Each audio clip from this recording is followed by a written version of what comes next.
زما د ایمان او د عقیده ډیرو معزز او حاضرینو مسلمانانو ورونو،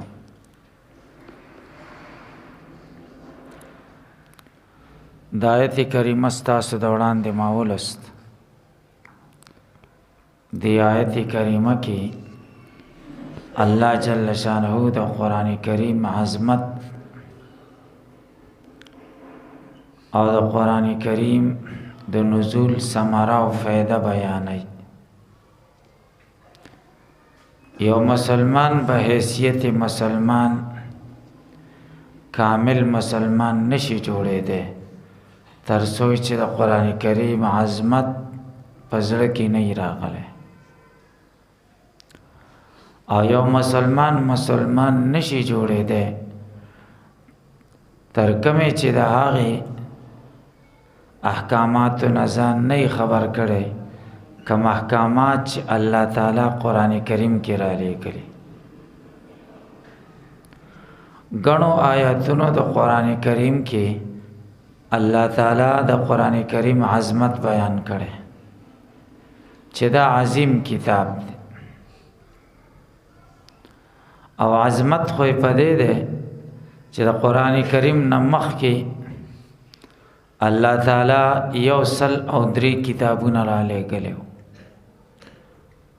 3 لوی کتابونه او 100 واړه کتابونه چې هغه ته صحیفې وایي،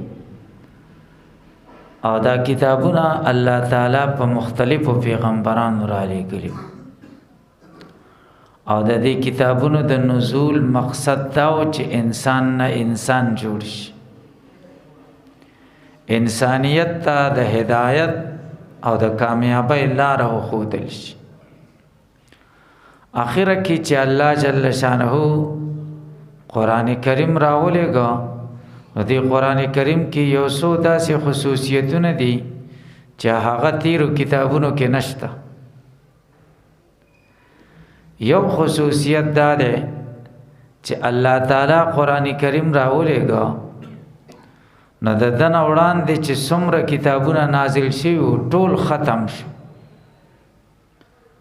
یا به داسې ووایو چې قرآن کریم د ټولو دپاره ناسخ شو، نور ټول کتابونه منسوخ کړه.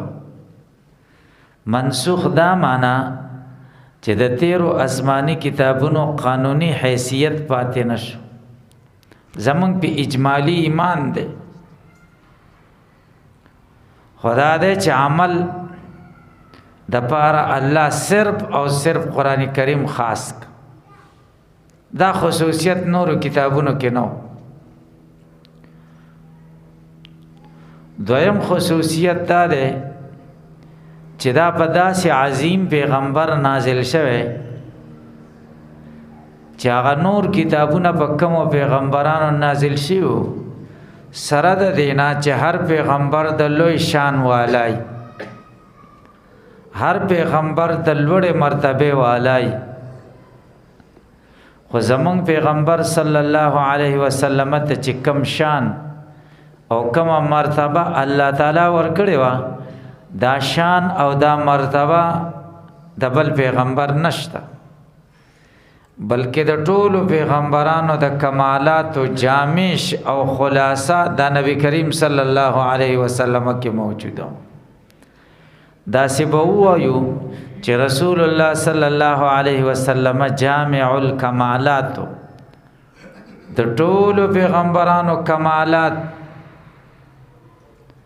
او خصفتونه او برکتونه الله تعالی په محمد رسول الله صلی الله علیه وسلم کې راجمع کړیو. نور کتابونه عظیم او ځکه په عظیم او پیغمبرانو نازل شوی، خو قرآن کریم د دې ټولو نه لوی دی ځکه د ټولو نه په لوی پیغمبر نازل شوی. او قرآن کریم نزول اولی زمانه ته چې بنده سوچو کی، قرآن کریم چې الله تعالی د جبریل علیہ السلام په واسطه په محمد رسول الله صلی الله علیه وسلم نازل کو.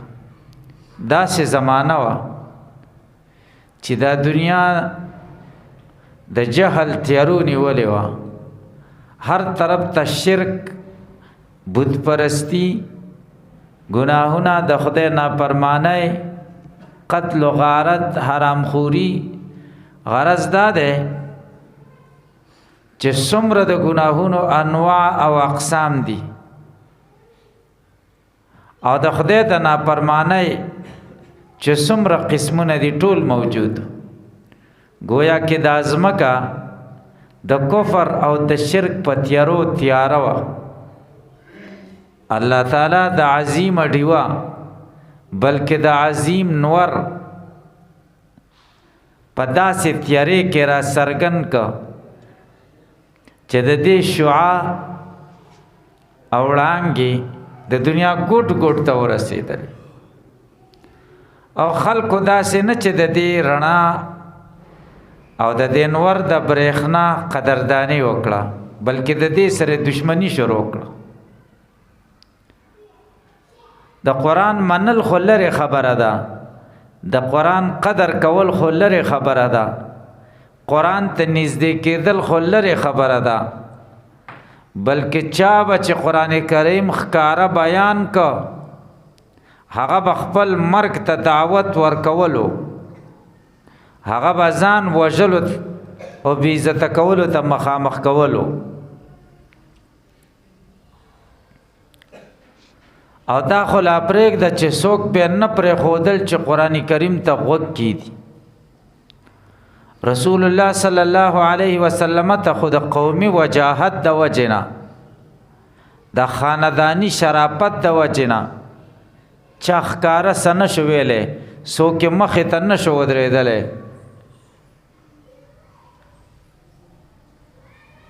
نو نبی کریم صلی الله علیه وسلم به چې کله قرآن ویلی، د کافرانو به یو بل ته ویلی چې تاسو شور کوئ. وقال الذين كفروا لا تسمعوا لهذا القرآن والغوا فيه لعلكم تغلبون. کافرانو به یو بل ته ویلی چې قرآن ته چرته غوږ کښېنه دی ګورئ، او غوږ کېښودل خو لرې خبره ده چې قرآن آواز هم واورېده نو چغې او سورې جوړې کوي چې نور څوک یې وانه اوري، تاسو به غالب شئ. د قرآن آواز څوک وانه اوري. د ظالمانو خدا یقینو چې قرآن داسې پرسره کتاب دی چې د دې آواز د چا غوږونو ته صحیح طریقې سره ورسېده نو هغه ته متاثره کېږي. نو دا به ویلي چې قرآن آواز در نه ګورئ څوک وانه اوري، تاسو به تکړه اله یې، غالبه به اله یې چې د قرآن آواز در نه څوک وانه اوري.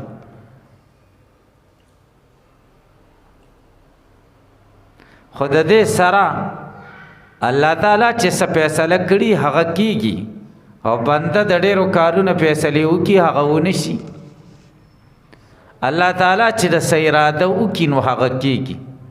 د الله اراده دا وه چې د قرآن د رڼا به د دنیا ګوټ ګوټ ته رسوم. کافرانو اراده دا وه چې د خدای دا رڼا ختمه کړي. الله تعالی قرآن کریم کې دا منظر بیانوي، یریدون لیطفئوا نور الله بافواههم والله متم نوره ولو کرہ الکافرون. دوی دا غواړي چې د خدای دا رڼا ختمه کړي. الله تعالی د خپل رڼا چې کومه د انسانیت د هدایت لپاره را لېږلې، الله دا غواړي چې دا رڼا د خلکو زړونو ته ورسوي. اگر که کافرانو بد غني، دوی په خپه کېږي، دوی په غوسه کېږي، الله تعالی به دا رڼا د خلکو زړونو ته رسوي. رسول الله صلی الله علیه وسلم ته حکم وشو مکې نه مدینې ته هجرت وکړه. دلته د قرآن د رڼا خورېدلو اسباب برابر نه دي. دا ظالمان د قرآن رڼا خورېدل نه غواړي، بس دې دپاره یو آزاد ماحول پکار دی، یو آزاد معاشره پکار ده، او بے فکر زندگی پکار ده. او دا به اله کېږي چې د مسلمانانو خپلو کې یو اتفاق قایمي، یو ځای کې حاکمیتي، مدینه منوره ته هجرت وکړه. انصار به د مددګارانی او تب خلکو ته قرآن رسې. همداسې وشوه. نبی کریم صلی الله علیه وسلم د مکې مکرمې نه مدینه منوره ته هجرت وکړو. مقصد یې دا و چې الله تعالی کوم عظیم کتاب ما ته رالیږلی دا خلکو ته ورسوم. بس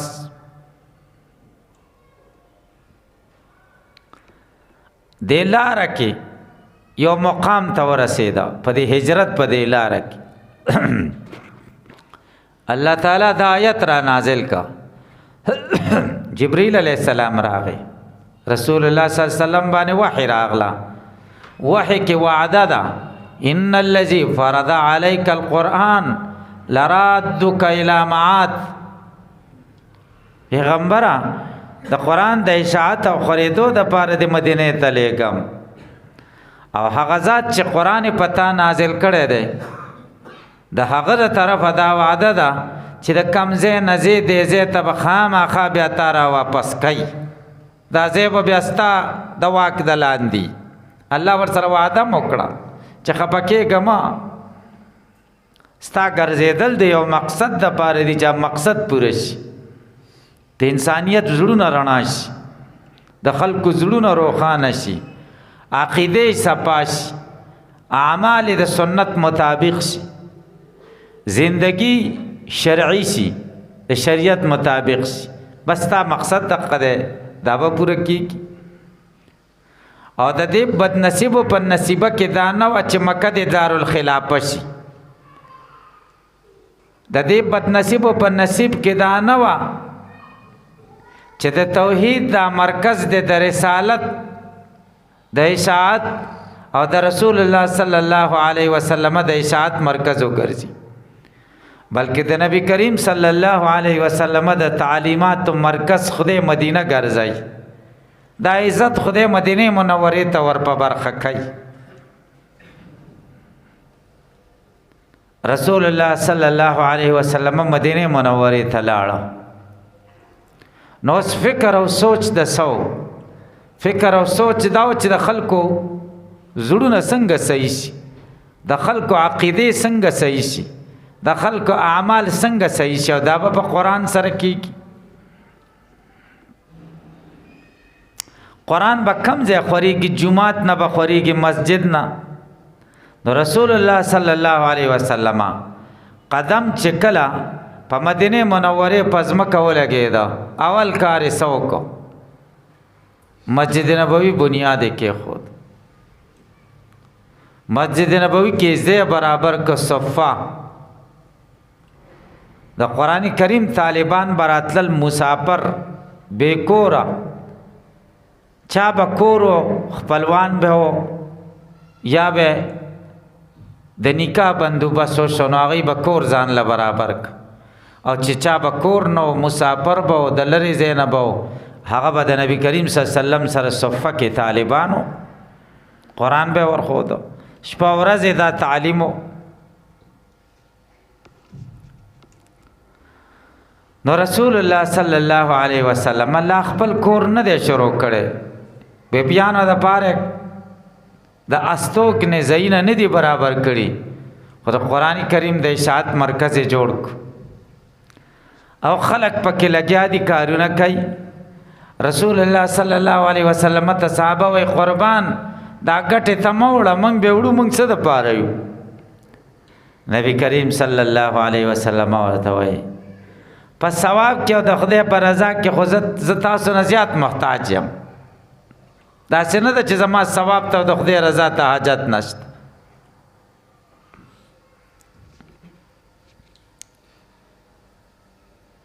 مدینه منوره کې د قرآن کریم ماحول برابر شو. په ګودر به زنانو اوبه راوړلې، یو بل نه به د قرآن باره کې تپوسونه کول. پلانکي آیت کې خدای څه ویلي دي، د هغې څه مطلب دی، د رسول الله صلی الله علیه وسلم نه تا دې باره کې څه اورېدلي دي، بس دا خبرې به وي. بار ماشومانو به لوبې کولې، یو بل نه به د قرآن د آیاتونو باره کې تپوسونه کول. دوه بچې سره یو ځای شو تپوسونه به کوله لکه څه نوي خو به نه نازل شوي د نبي کریم صلی الله علیه وسلم نه چا کوم آیت اورېدلی موږ له ووایه ډېر زبردست ماحول برابر تر دې پورې چې کوڅو کې به ماشومانو د قرآن آیاتونه یو بل سره تکرارول زنانو به تکرارول سپین ږیرو به تکرارول نبی کریم صلی الله علیه وسلم به هم د خپل شاګردانو حوصله افزایی کوله د هغوی د حالاتو نه به ځان خبرو چې قرآن څنګه زده کوي قرآن کریم سره زما د دې شاګردانو تعلق څنګه دی دا شپې به کله راووتو ساده کورونه ټیټ ټیټ دیوالونه به او د کجورو دا څانګې وې دا به په کورونو د پاسه وي باران به چې وشو نو را سسېدل به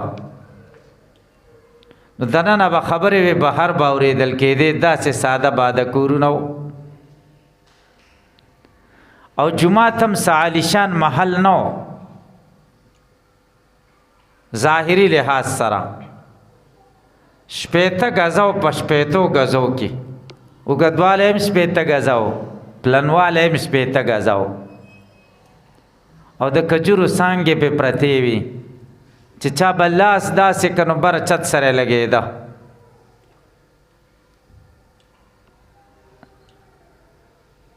هلته اوس هم لیکل شوي دي داسې په دې بره ځای باندې شنه کرښه لګېدلې ده او په هغې لیکلي دی هذا حد مسجد النبي صلی الله علیه وسلم د رسول الله صلی الله علیه وسلم د جومات اندازه دا ده داسې اندازه ده داسې څلور طرفه یې دغه لګولی په هغې هر څه عام خلک پرې نه پوهېږي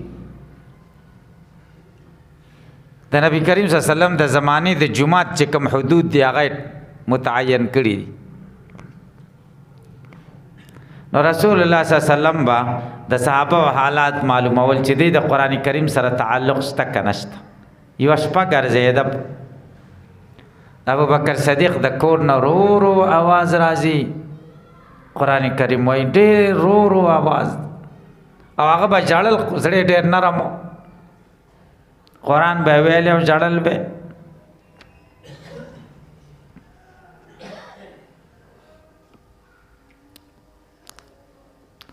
د عمر رضی الله تعالی عنہ په کور رسول الله صلی الله علیه وسلم تېرېده هغه په زور آواز سره قرآن کریم ویل ډېر تیز آواز کوڅه کې بار اورېدل کېده سار دواړه نبی کریم صلی الله علیه وسلم راوغوښتل ابو بکر ته وایي ابو بکره ستا په کور تېرېدم بېګا تا ډېر رو رو قرآن ویلی دا رو رو دې ولې ویلی څه وجه ده ابو بکر صدیق ورته وایي قربان اسمعت من ناجیتو چاله مې چې ور اوراوه او چا سره مې خبرې کولې نو هغه یې ورو ورو م اوري نو تیزه ته څه ضرورت خدای ورو ورو خبرې م اوري که عمر رضی الله تعالی عنہ ته وایي عمره بېګا مې ستا قرآن واورېده ډېر تیز تیز لګیا وې دا ولې عمر رضی الله تعالی عنہ ورته وایي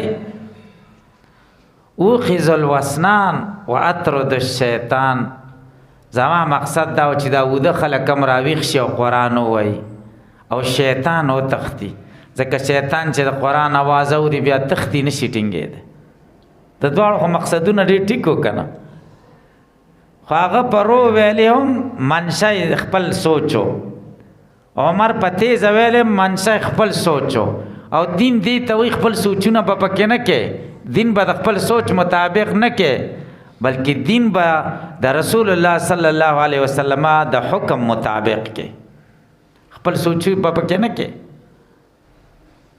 نبی کریم صلی الله علیه وسلم ابو بکر ته وایي ابو بکره ته به قرآن لږ تیز وایي لږ غونتې به تیز شي او ورته وایي ښه عمر ته وایي عمره ته به د آواز لږ کم کې د دې نه د آواز ډېر دی لږ به یې کم کې تیزه چې څوک قرآن واییم جایز دی په روی چې واییم جایز دی خو د رسول الله صلی الله علیه وسلم مقصد دا و چې دین دا دی چې د پیغمبر علیه السلام د منشې مطابق وشي زما د حکم مطابق وشي دوی خدا رو تیزه کوي خو خپل سوچ مطابق یې کوي عبادت به کله ګرځي یو کار چې د رسول الله صلی الله علیه وسلم د منشي مطابق شي داسې ښایسته ماحول برابر.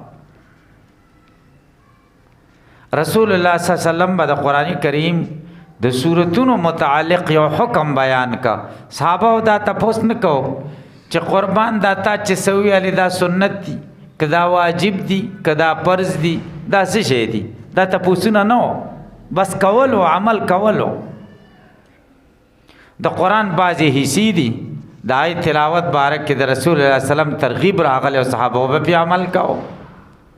حدیث شریف کې دي رسول الله صلی الله علیه وسلم فرمایلی دي څوک چې روزانه سورت یاسین تلاوت کوي ټول حاجتونه به خدای پوره کړي. صحابه په عملو. رسول الله صلی الله علیه وسلم فرمایلی څوک چې سورت واقعه د شپې تلاوت کوي لوږ او فقر نه به خدای وساتي، کاروبار مال کې به خدای برکت واچي. صحابه په عملو. رسول الله صلی الله علیه وسلم فرمای څوک چې شپې سورت ملک تبارک الذی بیده الملک دا سورت تلاوت کوي عذاب قبر نه به خدای ساتي، مړ بشي خو قبر د عذاب نه به بچي. قبر خو تاسو موږ له ډېر ګران معامله ښکاري او یقیني چې ګرانه ده.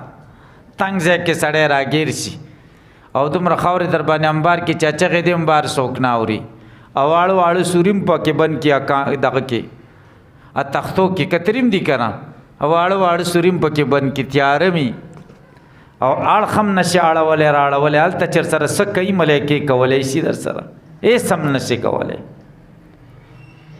رسول الله صلی الله علیه وسلم فرمایي قرآن کریم کې یو صورت دی 13 آیاتونه دی چې څوک دا هره شپه تلاوت کوي هغه سړي ته به د خدای نه سپارش غواړي تر هغې به نه پرېږدي چې په خدای بخلی نه وي، په خدای به بخي. کم صورت دی تبارک الذی بیده الملک.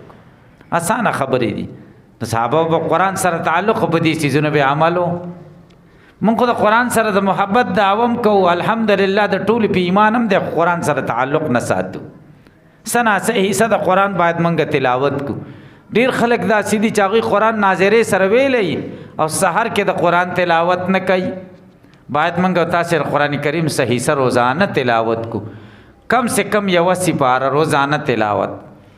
که سپاره نشي کولی نیمه سپاره، که نیمه سپاره نشي کولی څلورمه حصه د سپارې پاو یو پاو تلاوت روزانه موږ معمول جوړ کو. د قرآن سره به مو هم تعلقي، الله به هم رانه رضایي.